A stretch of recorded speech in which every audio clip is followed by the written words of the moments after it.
Hello everyone, welcome back to my channel unique recipes by jasmine.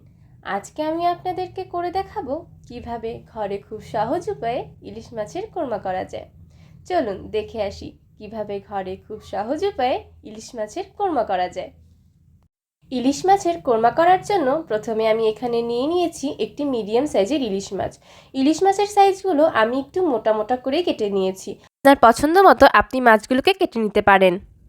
প্রথমে আমি নিয়ে নিচ্ছি একটি কড়াই, এর ভিতরে দিয়ে দিচ্ছি পরিমাণ মতো তেল, দিয়ে দিচ্ছি 1 চা চামচ রসুন বাটা, দিয়ে দিচ্ছি 2 চা চামচ পেঁয়াজ বাটা, দিয়ে দিচ্ছি 1 চা চামচ আদা বাটা, দিয়ে দিচ্ছি 1 চা চামচ জিরা বাটা। উপাদানগুলোকে এবার ভালোভাবে মেশাতে হবে। দিয়ে দিচ্ছি স্বাদ মতো লবণ, দিয়ে দিচ্ছি স্বাদ মতো কাঁচামরিচ, দিয়ে দিচ্ছি লিকুইড দুধ। দুধটা দেওয়ার পর মশলাগুলোর সাথে আমরা দুধটাকে ভালোভাবে মিশিয়ে নিব এবং চুলার উপরে কতক্ষণ নাড়াচাড়া করব।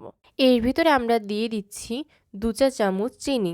চিনিটা দিয়ে মশলাগুলোকে আমরা ভালোভাবে নাড়াচাড়া করে নেব।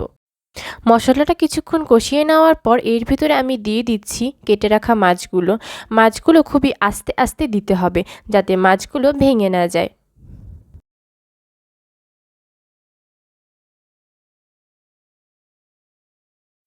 মাছগুলো দেওয়ার পর আমি 5 মিনিট মাছগুলোকে চুলার উপরে রান্না করব। 5 মিনিট রান্না করার পর বাকি দুধটুকু আমি মাছের ভিতরে দিয়ে দিব। দুধটা দেওয়ার পর আমি মাছটাকে আরও 10 মিনিট রান্না করব। আর আস্তে আস্তে মাছগুলো নেড়ে দেব যাতে মাছগুলো ভেঙে না যায়। 10 মিনিট রান্না করার পর আমি মাছগুলোকে নামিয়ে ফেলব। আমি এখন কিছু পেঁয়াজ বেরেস্তা নিয়ে মাছটাকে সাজিয়ে নিব। তৈরি হয়ে গেল ইলিশ মাছের কোরমা। ঘরোয়াভাবেই আপনি এই সুস্বাদু ইলিশ মাছের কোরমাটি তৈরি করতে পারেন। আজ তাহলে এই পর্যন্তই। আপনারা যারা এখনও আমার চ্যানেলটি সাবস্ক্রাইব করেননি তারা এখনই আমার চ্যানেলটি সাবস্ক্রাইব করে ফেলুন এবং পাশে থাকা বেল আইকনটি ক্লিক করে ফেলুন।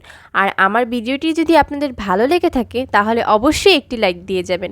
আল্লাহ হাফেজ।